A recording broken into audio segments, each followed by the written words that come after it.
Lietuvos Respublikos Seimo vitražų galerijoje įvyko Europos parlamento nario Justo Vinco Paleckio knygos Europa tolima ir artima sutiktuvės. Į jas rinkosi artimi autoriaus draugai iš pradinės klasės, iš Salomėjos Nėries mokyklos, draugai iš studijų laikų, kolegos ir bendražygiai iš žurnalistinio, diplomatinio, politinio laikmečio, sportinių kovų dalyviai, iškilūs kultūros, meno, žurnalistikos atstovai.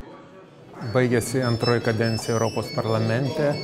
Na ir kažkaip tai jau artėjant paskutiniams metams aš pagalvojau, kad galbūt būtų skaitytojų įdomu surinkti tai, ką aš rašiau kiekvieną savaitę, tinklaraštis. Tai praktiškai yra lyg ir dienoraščio užrašai, lyg ir parlamento kronika apie Europos Sąjungą, apie Lietuvą, apie mus visus.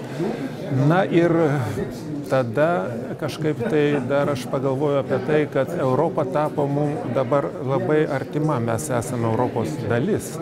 Kažkada tai buvo kitaip, kažkada tai Europa buvo už horizonto, už geležinės uždangos.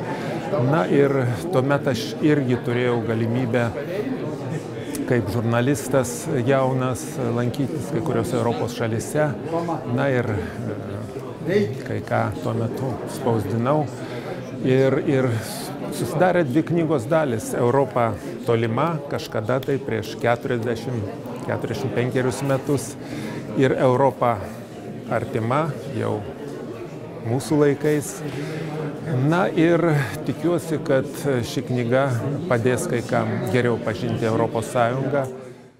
Pirmoji knygos dalis apie 10 metų praleistų Europos parlamente. Į knygą sudėti aktualesni tinklaraščio tekstai, kuriuos kiekvieną savaitę Justas Paleckis skelbdavo savo interneto svetainėje. Antrojoje knygos dalyje autorius pateikia beveik prieš 50 mečius savo rašytus reportažus, straipsnius apie tuomet dar tolimą Europą už geležinės uždangos.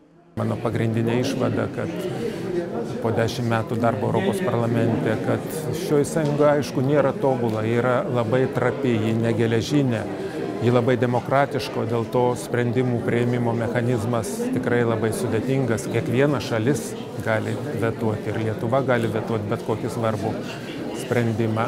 Bet jeigu vis dėlto ta Europos Sąjunga iširtų, tai būtų signalas, kad ir mūsų pasauliui gresia didelės katastrofos.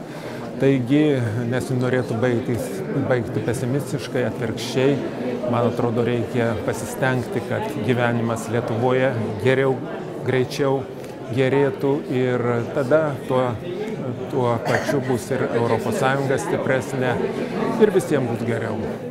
Knygos pristatyme gražiomis mintimis ir įžvalgomis dalijosi Justo Paleckio draugas bendražygis Lietuvos socialdemokratų partijos garbės pirmininkas Česlovas Juršėnas, Seimo narė, socialinių mokslų daktarė, socialdemokratų partijos vicepirmininkė Giedrė Purvaneckienė, žurnalistas, radijo laidų autorius ir vedėjas Ginas Dabašinskas, leidyklos Algimantas vadovas, žurnalistas, daugelio knygų apie Lietuvą autorius Algimantas Semaška. Šiltą ir jaukų knygos pristatymą lydėjo šeimyninis sesučių Elenos, Kotrynos ir Vitos Daunyčių ansamblis.